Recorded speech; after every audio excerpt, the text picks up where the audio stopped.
नन्हे मुन्ने बच्चा 11 रुपया दान करके, एक माता जी 10 रुपया दान करके माँ के चरणों में प्रणाम। माँ के घर में बाल बच्चा की जिंदगी दी हो भगवान। जय माता जय भगवान। रामचंद्र की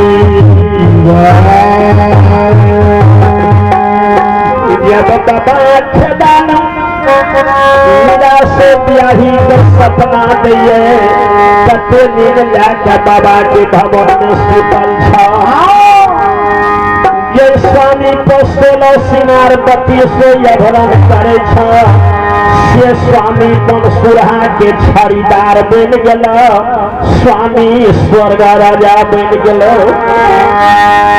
बाप के भवन के छोड़ा धरती में शरीर के लुटा दो। चलो बाप के भवन से लब ससुराल चलो। तीनोटा बाप का नहीं छूटा मेहरो से दुलरी है बेटा के बाप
करके बाबू की जिंदगी दी हूँ।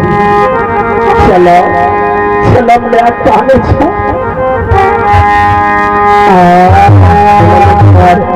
10 में दान करके बाबू की जिंदगी दी हूँ भगवान। बेटा के बदला बेटा बेटा बने है दुलरी।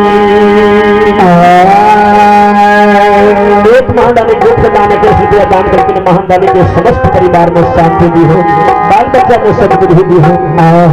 यही ना सपना में या जगत के या वर्णों में दिए हुआ के देख राखी है बाप बेटा बदला बेटा बन के मुंह खोल लेते रहो। जा बाप के भवन के छोड़ा धरती में शरीर के लौटा बजा। सपना जे देखलक पर बेटी चाह तो उठ गए। सुतली में रही छी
दीपक बाबू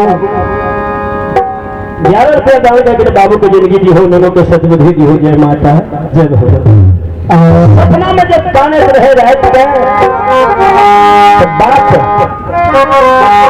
मांगे मरा रहते रात के लाठी हाथ में लेके खराम पिन लेके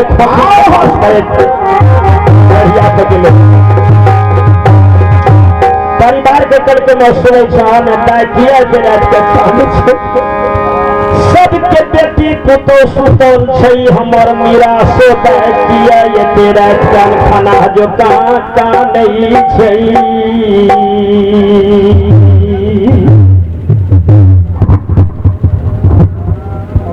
एक महीने बच्चा 10 बेटा करके बाबू को जिंदगी दी हो, भगवान बाबू के सदबुद्धि दी हो। बोलिए सच्चे दरबार